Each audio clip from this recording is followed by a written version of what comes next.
8 de la mañana con 39 minutos, 8 con 39 minutos, en Punto Noticias a través de Radio Pichincha. Saludamos ya a esta hora a Sibel Martínez, vicepresidenta del Consejo de Protección de Derechos de Quito, que está con nosotros vía telemática. ¿Cómo está, Sibel? Buenos días, gracias por acompañarnos. Estamos con usted, Alexis Moncayo, quien le habla, Licenia Spinelli. Antes de hablar del tema de las fiestas de Quito, yo quisiera tener su criterio respecto a este retorno progresivo a las aulas que comienza este día, ya de manera presencial. Estamos en condiciones de realizar este proceso, ¿usted cree, de acuerdo a lo que usted ha podido observar? Buenos días, bienvenida. Liceña, Alexis, buenos días, muchísimas gracias. No, de hecho, hay mucha preocupación, ¿no? Eh, Son 650 millones, alrededor de 650 millones los que se requieren para infraestructura educativa. Recordemos que estuvieron los niños en confinados. Esta infraestructura educativa se ha venido a menos, ya estaba, digamos, maltrecha antes de la pandemia. Hay escuelas que no tienen siquiera agua y entre mingas y apadrinamientos, que es lo que estamos viendo, ¿no? En las decisiones que toma el gobierno, no se va a lograr, digamos, una protección reforzada, que es lo que se necesita en este caso para que los niños regresen a clases. Hemos visto con mucha preocupación, por ejemplo, que en algunas escuelas, incluso cuando los niños no pueden regresar, porque todo es voluntario, entre comillas, ¿no? Ujú. No pueden regresar, por ejemplo, se les está ofreciendo un día, un solo día, para que tengan clases virtuales. El resto de días, ¿qué es lo que va a pasar?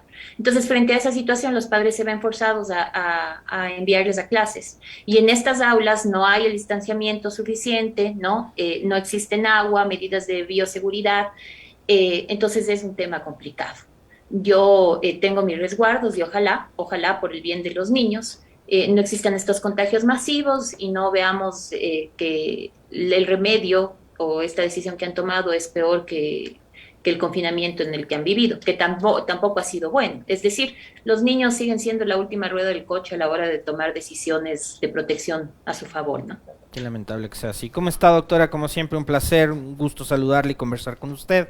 Yo también le quiero plantear una inquietud por fuera del tema por el cual le habíamos invitado, pero que siempre es oportuno conocer sus conceptos, su visión, su reflexión y análisis sobre algo que hemos vivido con estupor los ecuatorianos en los últimos días, y son las masacres carcelarias, que tienen que ver también con la violación de los derechos humanos de decenas, de cientos de personas que están recluidas en estas cárceles. ¿Cuál es su reflexión con respecto de esto, lo que ha sucedido, la reacción del gobierno, lo que está pasando también y lo que se dice en la opinión pública? ¿Qué es lo que Sibel Martínez opina con respecto de todo este asunto? Bueno, que es una situación muy grave, ¿no? Y que en realidad el gobierno tuvo 135 días para hacer algunas cosas antes de esta última masacre y no las hizo. Y lejos de asumir una responsabilidad que es única y exclusiva del Estado, trata de buscar culpables que van desde la Corte Constitucional, pasando incluso por los guías penitenciarios, que es lo último que escuchamos del coronel Fausto Cobo, ¿no? Y que mereció incluso una denuncia por parte de los guías. Creo que el tema va mucho más allá de tratarnos de imponer una visión exclusiva respecto a la seguridad, ¿no es cierto? Es decir, yo veía con preocupación cuando esperamos 2 días que el mandatario se pronuncie frente a esta situación, y lo primero que hizo es hablar de la seguridad ciudadana. Pero ¿qué pasa en las cárceles como tal, no es cierto? Y claro, se encamina esta visión únicamente a una visión securitista, fuera de enfoques humanos y de derechos humanos, y efectivamente eso es lo que falta, ¿no? Hay un análisis muy interesante de Caleidos, que es un observatorio que realizó digamos, una investigación respecto a las cárceles hasta octubre del 2021, incluso teniendo una visión de la pandemia, ¿no? O sea, de qué es lo que sucedía en las cárceles. Sin embargo, hay unos temas muy interesantes que valdría la pena que el gobierno tome en consideración de este estudio, ¿no? Uno de ellos, por ejemplo, es que hace falta un sistema de gestión penitenciaria que administre información de las personas privadas de libertad. Este sistema no funciona, que es algo que siempre sucede, ¿no? No hay una interconexión, no hay y estas herramientas, además, o esta en particular, debe servir como mecanismo para saber qué es lo que les hace falta a las personas privadas de la libertad. Sin embargo, eso no existe.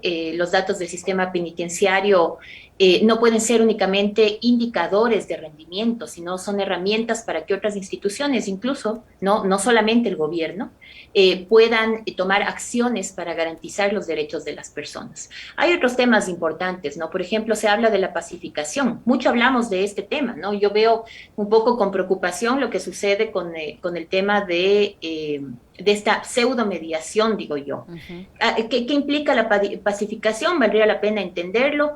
Es dable que la pacificación se dé entre estas bandas que están en pugna al interior de las cárceles, o más bien aquellos presos que no tienen otra opción que tomar un bando, ¿no es cierto?, dentro de las cárceles. Por otro lado, esto de que las personas de reconocimiento público formen parte de esta mediación, debemos dejar ya de lado este tipo de cosas. Aquí se necesita conocimiento, ¿no? La mediación es, incluso para nosotros los abogados, es una maestría que puede durar 1 o 2 años. Se necesita conocimiento para hacer mediación. Pero dentro de esta investigación que les comentaba, por ejemplo, con mucha sapiencia se dice que hay que incluir a las familias en la pacificación.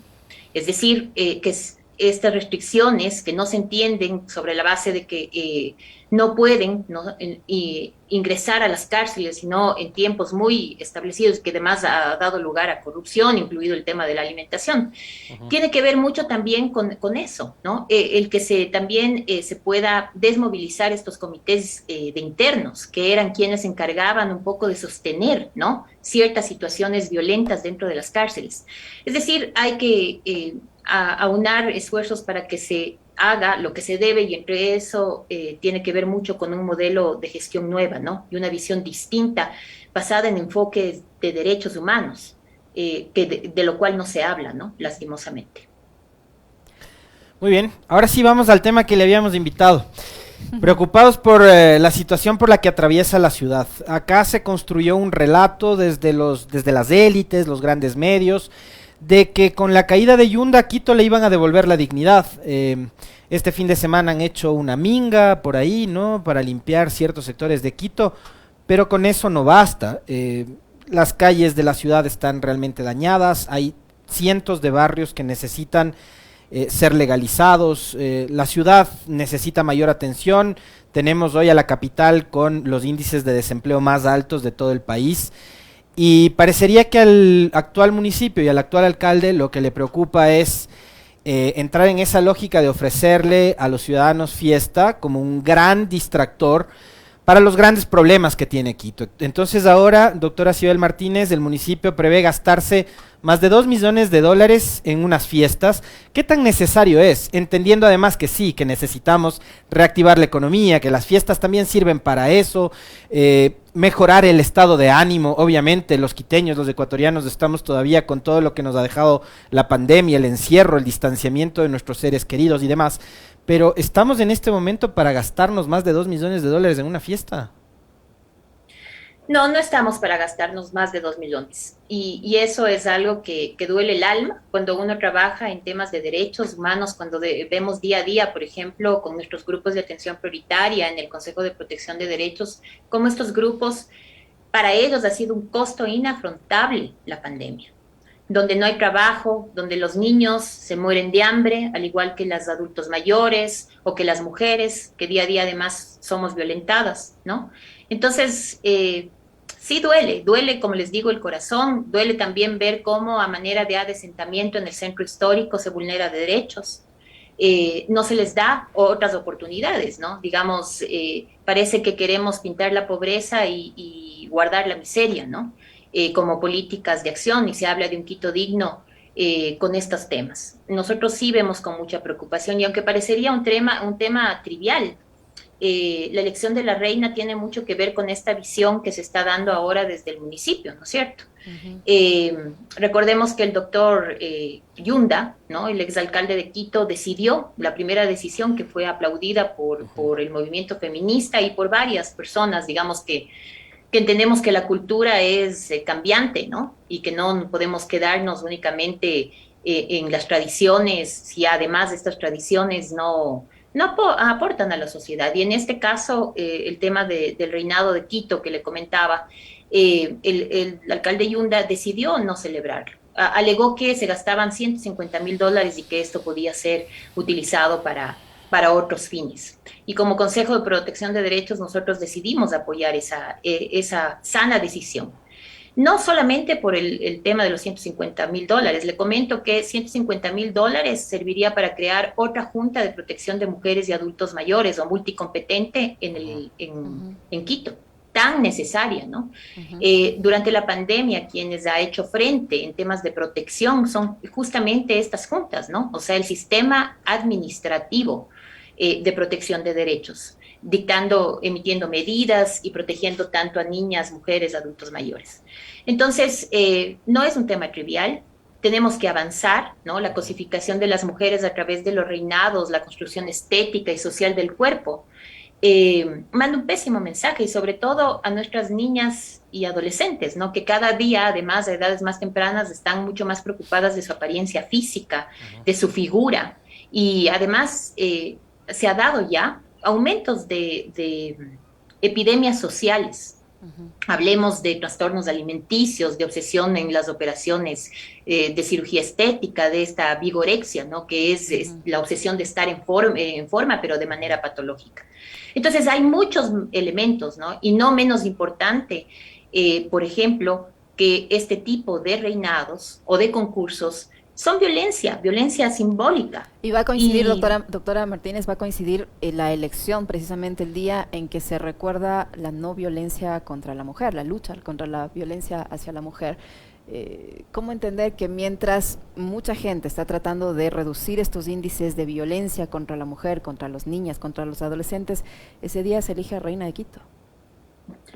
Sí, yo creo que es un pésimo mensaje, no quisiera tomar el nombre de afrenta, pero eso parecería ser, ¿no? En un país donde ya veníamos con problemas antes de la pandemia respecto a la grave violencia de género que vivimos, un país machista, patriarcal, pero que además se redujeron sustancialmente los presupuestos para, por ejemplo, que la ley de violencia contra la mujer se territorialice, es decir, las mujeres la hagan suya y conozcan sus derechos. El celebrar justo en ese día un reinado de belleza es casi una afrenta, ¿no? Cuando además el Estado, tanto nacional y local, no han dado respuestas frente a este grave problema, ¿no? Me refiero a la violencia en todas sus formas y manifestaciones en contra de las niñas, de los niños, de las adolescentes y de las mujeres. Entonces, yo digo, qué pena, ¿no? Qué pena que sepamos que la pandemia ya significó un retroceso de 10 años, retrocedimos en un año 10 años respecto a derechos humanos, a protección de derechos. Y de repente hoy con este tipo de decisiones que son populistas, ¿no? Al final, lo que estamos haciendo es reforzar ese retroceso.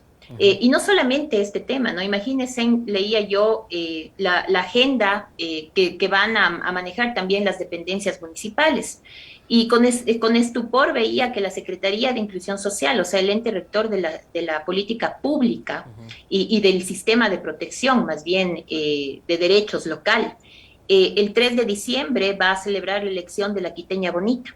Y esto se va a realizar justamente con las entidades que defienden derechos y están llamadas a protegerlos, que son los Centros de Equidad y Justicia y las Juntas de Protección de Derechos. Entonces, con ese mensaje, ¿qué esperamos? O sea, la verdad sí nos llama la atención, ¿no? Estamos en un proceso de retroceso de derechos, de utilizar el discurso de los derechos como eso, como un discurso y como un trampolín político, pero vaciado de contenido. Y lo vemos día a día, ¿no? Las vulneraciones de derechos. Ahora, lastimosamente, no tenemos esa resonancia, no porque la sociedad, digamos, o porque las personas no estemos de acuerdo con estos temas, ¿no es cierto? Que son importantes, que no son triviales, sino porque el día a día nos come y la mayoría de personas estamos tratando de sobrevivir a la pandemia. Pero no por eso quiere decir que si se siguen tomando estas decisiones, seguramente habrán protestas fuertes, ¿no? Y las voces de sociedad civil, de las organizaciones que día a día nos enfrentamos a esto, se harán sonar, ¿no? Y resonarán en Quito. Ahora, estamos viviendo, si se quiere, una etapa de transición después de lo que sucedió con Rodas, que fueron 5 años en realidad perdidos para Quito. Después la alcaldía de Yunda, que tampoco es que fue la mejor, fue una administración ahí con sus altos y bajos, pero finalmente viene Guarderas, y yo le insisto en lo que fue parte del relato de la opinión pública, de los grandes medios, de la élite quiteña, de que con Guarderas se le iba a devolver dignidad a Quito, pero yo creo que más bien es una etapa de transición y hacia dónde debería caminar la ciudad. No voy a hablar únicamente de las elecciones seccionales del 23, doctora Sibel Martínez, sino en el futuro, o sea, una ciudad que en realidad tenga un proyecto de futuro, un proyecto de ciudad para los próximos 20 años, si se quiere, o 10, para no ser tan optimista. ¿Hacia dónde tiene que ir? Por eso que usted hace un momento señalaba, este momento también que en la transición nos está imponiendo el retroceso de los derechos y ver una sociedad que tampoco está reaccionando precisamente ante ese retroceso de derechos. A ver, yo creo que es importante y justamente son los derechos los que van a hacer la diferencia, ¿no? Es decir, este tiempo de trabajo del alcalde ahora en funciones le va a servir o debería servir para hacer cosas básicas y necesarias, ¿no? Entre ellas el bacheo de Quito, ¿no es cierto? La limpieza de la ciudad, o sea, cosas puntuales. Pero no vamos a limpiar la ciudad haciendo minga, además obligando a los funcionarios municipales que salgan imagínense, ¿no? Que salgan en sus días, digamos, de descanso obligatorio llevando palas o lo que tengan en la casa para limpiar la ciudad. Así no se, eso se demuestra con claridad lo que está sucediendo al interior de Quito, ¿no? Al interior del municipio. Esas mingas además sirven solo para la foto, doctora, porque y sirviendo para la foto deberían por lo menos aprender a coger bien la escoba, ¿no? Exactamente. Además, ¿no es cierto? O sea, ahí podemos notar algunas cosas que no están bien o como no se están manejando de la mejor manera con esta visión, porque además el eslogan es Quito digno, ¿no? Entonces, frente a esa situación, yo entendería que se deberían tratar temas como la inseguridad ciudadana, la violencia y su incremento en contra de las mujeres, el quebranto de la salud física y mental de sus habitantes, que no hay ninguna respuesta, ¿no? La falta de empleo digno, que es otro tema que vemos con dolor, ¿no? Cómo se trata, por eso les decía, en el centro de esconder la miseria y no se les da la oportunidad a estas personas que están sobreviviendo la pandemia a otra forma de trabajo, ¿no? O se les reubica en otros lugares y claro, cuando se les da esa oportunidad les dicen, pero es que no vendo, ¿no es cierto? Entonces hay que hacerle frente a este aumento de la informalidad con algún tipo de medida distinta a dar palo, ¿no? El trabajo infantil, la callejización, la falta de seguridad alimentaria. O sea, hay montones de temas que deben tratarse, pero que de alguna manera deben ser, digamos, puntuales en este año. Y ¿cuánto más falta? Creo que año, 2 meses o algo así, ¿no es cierto? Para que termine el mandato el señor alcalde actual. Sin embargo, nosotros lo que vemos es la desesperación de hacer las cosas, de decir que se está trabajando, pero sin en un enfoque de género. ¿Cómo es posible, Alexis, Liceña, que se hayan pintado murales, ¿no? No sé si ustedes también vieron esto. Se pintan murales, se utiliza a las adolescentes infractores, pero sin ninguna concatenación. Es decir, yo sí quisiera ver si es que existe un programa, indicadores, ¿no? Para saber cuál es la educación que se les está dando respecto a, o qué aprendizaje van a tener haciendo un mural, ¿sí? Porque esa es la verdadera rehabilitación, ¿no es cierto? ¿Qué tipo de medida socioeducativa está haciéndole frente a este chico que le sirve para crear un mural, ¿no es cierto? No hay nada de eso, todo es como aislado, no es integral en temas de derechos humanos, que es lo que, digamos, a nosotros nos preocupa.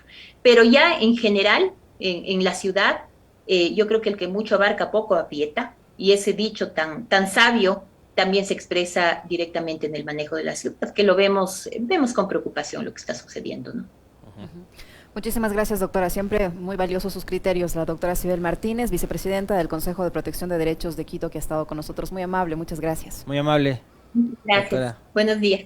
Lo propio, muy amable.